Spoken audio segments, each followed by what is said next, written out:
On va donc maintenant aborder les questions de réparabilité des systèmes, à savoir que dans des systèmes où il y a des pannes, il y a certains composants qui sont pas réparables, comme dans les circuits intégrés, s'il y a un bris, c'est terminé, il faut remplacer le circuit. Mais dans d'autres systèmes, la faute peut être récupérée, on peut réparer et retomber dans un état valide. Par exemple, si un ordinateur plante, redémarrer l'ordinateur est souvent la première solution à tester, qui risque de régler le problème, qui risque de ramener le système dans un état fonctionnel. Donc, on peut s'intéresser aux questions de renouvellement, à savoir s'il y a plusieurs pannes possibles, c'est quoi le temps entre deux pannes, c'est quoi le temps que ça prend pour redémarrer les choses. Donc là, souvent, dans un processus de renouvellement, on va regarder, on va dire que le temps entre les pannes successives est indépendant et identiquement distribué. C'est une hypothèse qu'on fait. On va dire que il n'y a pas vraiment de séquence où il y a plusieurs pannes successives à court délai, à court temps d'interarrivée. Donc c'est une hypothèse qu'on fait qui peut, dans certains cas, être forte, mais pour les besoins de caractériser notre système, c'est quand même plutôt raisonnable comme hypothèse. Donc l'idée, c'est que lorsque c'est réparé, lorsque la faute est réglée, tout fonctionne comme si on avait à faire un système qui est neuf, ou du moins le composant qui a été remplacé est neuf. Donc, ce qu'on peut regarder, c'est le taux de renouvellement, c'est-à-dire que le nombre de pannes par unité de temps qu'on observe.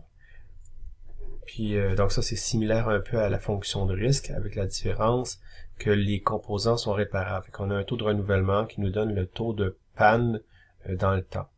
Donc, c'est plus général que le taux de renouvellement, dans le sens que ça permet de la récurrence, ça permet de dire que les pannes peuvent survenir, ils peuvent être répétés. Donc un même composant peut tomber plusieurs fois en panne et la réparation soit implique un remplacement du composant, soit implique par exemple un redémarrage, une correction.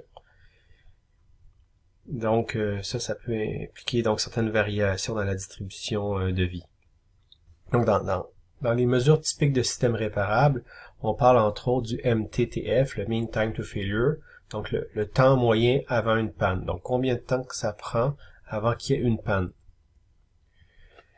Sinon, il y a le MTBF, donc la différence, c'est que là on parle du temps moyen entre deux pannes. Donc le temps moyen avant une panne, c'est une chose, le temps moyen entre deux pannes, ça inclut le temps d'une panne, mais ça inclut également le temps de réparation, parce que dans le fond, on regarde aussi le temps moyen d'une réparation, le MTTR, le Mean Time to Repair. Donc, ces éléments-là, c'est interrelié. Souvent, on représente ça comme ça. On va avoir vraiment, le système est en fonction. On va avoir des pannes successives, possiblement. Mais ce qu'on regarde, c'est, on va dire, le temps entre deux pannes, le MTBF, c'est vraiment le temps où le système est en fonction, le MTTF, plus le temps de réparation, qui est le MTTR. On dit qu'il y a une panne, elle est réparable, elle se répare dans un certain temps. Et après ça, le système est en fonction. Et éventuellement, il va retomber en panne. Donc ça, c'est des valeurs moyennes, c'est des valeurs qui permettent d'estimer les temps.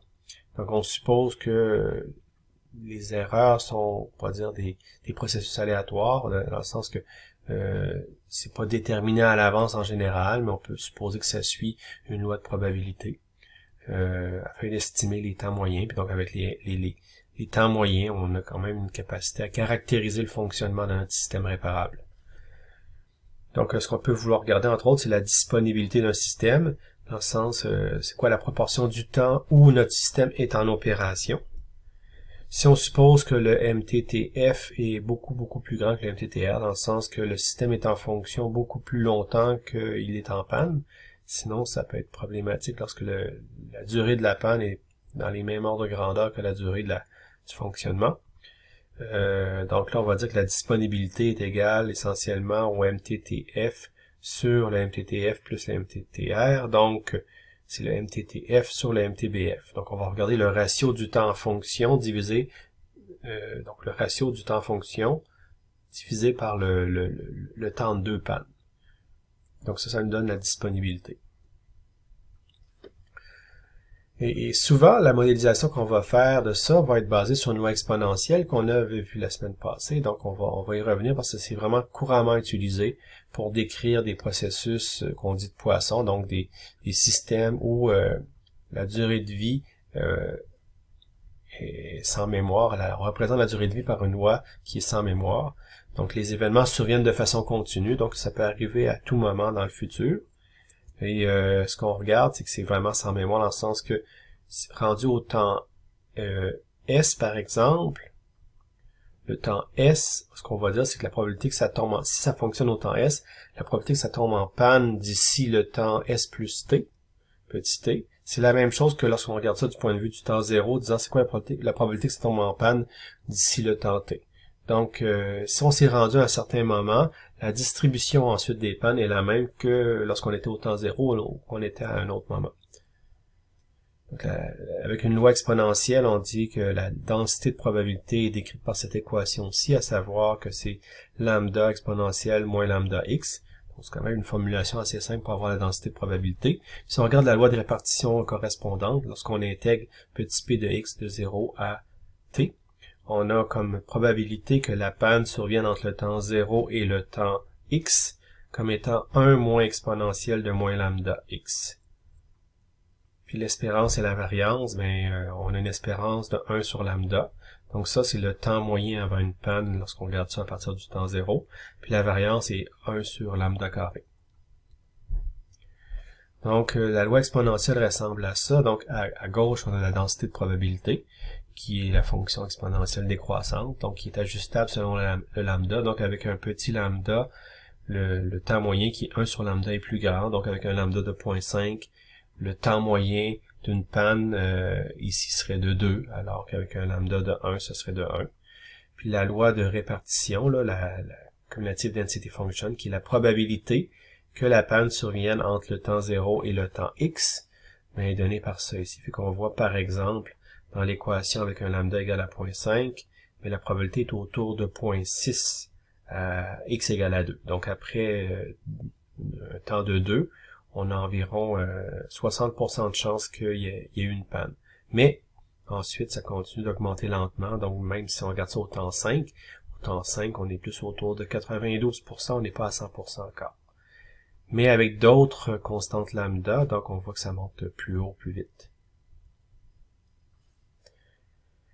Donc la loi exponentielle, c'est intéressant pour estimer la fiabilité de composants parce que ça approxime bien les deux premières parties de la courbe en baignoire. On se rappelle, la courbe en baignoire, ça partait, il y avait une descente rapide, à savoir qu'on avait des pannes au début, des pannes associées à des erreurs de fabrication, puis rapidement ces pannes-là sortaient, puis ensuite c'était quand même assez stable pendant un bon moment, avant d'atteindre le point où il y avait des pannes associées à l'usure du composant.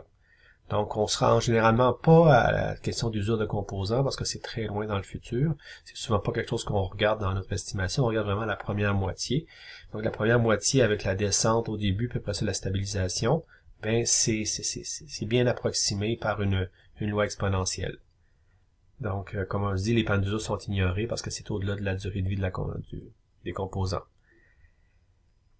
La répartition des défaillances, donc, on pourrait dire que le f de t, comme on a vu plus tôt dans le cours aujourd'hui, correspond à la loi exponentielle, puis la probabilité de défaillance correspond à la probabilité associée, qui sont les deux équations qu'on avait vues précédemment.